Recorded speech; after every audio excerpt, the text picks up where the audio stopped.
Hello. Let's boil our milk for about 25 to 30 minutes. I will use 5 liters of milk.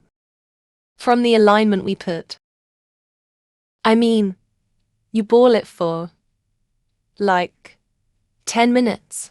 When the milk starts to overflow, we have reached the boiling point. The more you boil the milk, the better. In the air necessarily. Now we can move on to the fermentation stage. Until it reaches the fermenting temperature. I'm saving it to make butter. You can also ferment it with clotted cream. Well, since the milk is fatty anyway. And I keep the cream in the freezer. And when I have enough, I make butter. Now I'm looking at the temperature of the milk to ferment it. You can understand it like this. If it burns your finger, 45 degrees Celsius is the ideal yogurt fermentation temperature. Now I am moving on to the fermentation phase. You can do it with a spoon.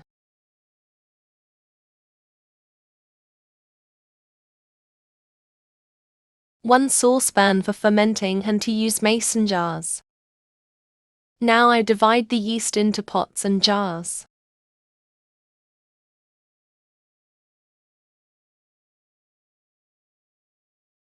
After dividing the yeast, I do it this way. If you're not going to skim the cream off the milk, after boiling, pour the milk into a saucepan or containers. And you can also add the yeast later and ferment. You can ferment as you like. Get yeast all over the milk. This way, it's a more balanced fermentation. Yes. Now I'm mixing it again. By the way, to prevent the milk from overflowing, I do this.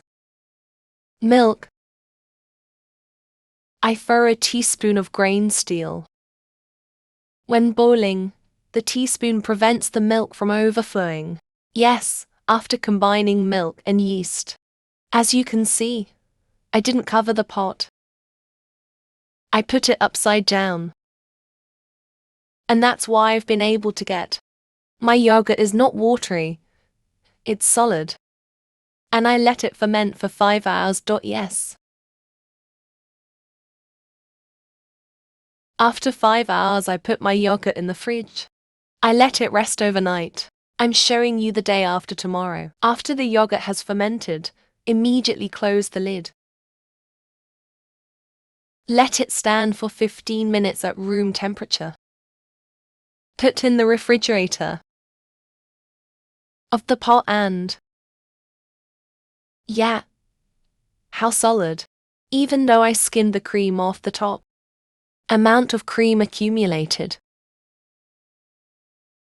About the quality of milk compared to pasteurized milk, if you can find it. The way you ferment is more important than the tricks.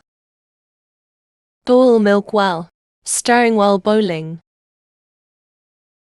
I.e. not to boil for a short time. Stirring well, so that the milk comes well around it. If we do this, if we ferment it in a breathable way, it is enough to pay attention to these. I showed you the one in the pot. As you can see, it's a solid consistency. I'd be happy if you like it.